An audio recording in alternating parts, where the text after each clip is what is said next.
Welcome back to the programme. Now we're going to take you to the US, where more than 20 people have died after tornadoes have swept through parts of Alabama and Georgia, bringing winds of more than 260 kilometres an hour. More bad weather is expected, and tornado warnings are in effect across the southeastern states. Our journalist Alistair Sanford is following the story. He's in the studio with us now. Morning to you, Alistair. Morning, Belle. Let's start with what we know at the moment. So what's the latest in terms of the destruction? Well, it has been devastating, and this is the first big storm of the season in the US, which seems to have taken people by surprise.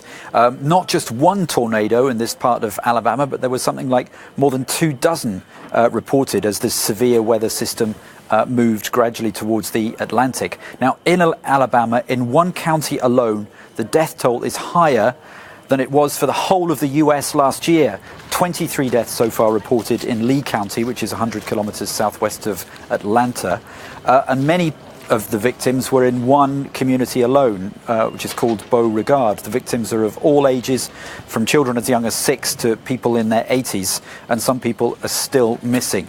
It happened on mid-afternoon yesterday, with winds equivalent to a Category 5 hurricane, and the storm said to be a quarter of a mile wide. We've seen the pictures of homes destroyed, trees down. Thousands of people suffered power cuts, although some has been restored, but many people are still without electricity. As night approached, temperatures were set to fall to approaching freezing. How are the authorities, the state authorities, coping with this? Well, in Lee County, they say that this is unprecedented, but they've got 150 first responders out. It's not raining, but it is dark. And many places, I've said, are without power. So the focus now is on finding more victims. The sheriff says that the challenge is the sheer volume of debris.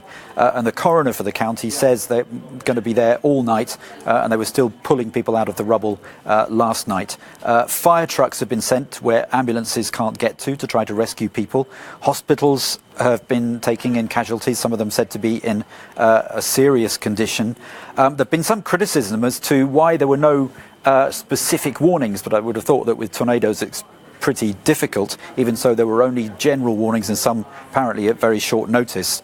A state of emergency that had been in place already for flooding has been extended, and the governor of Alabama, she says that more severe weather might be on the way as the cold air sweeps across the southeastern United States. So we've got warnings as well as in Alabama and Georgia. We've got them also in Florida and South Carolina. All right, well,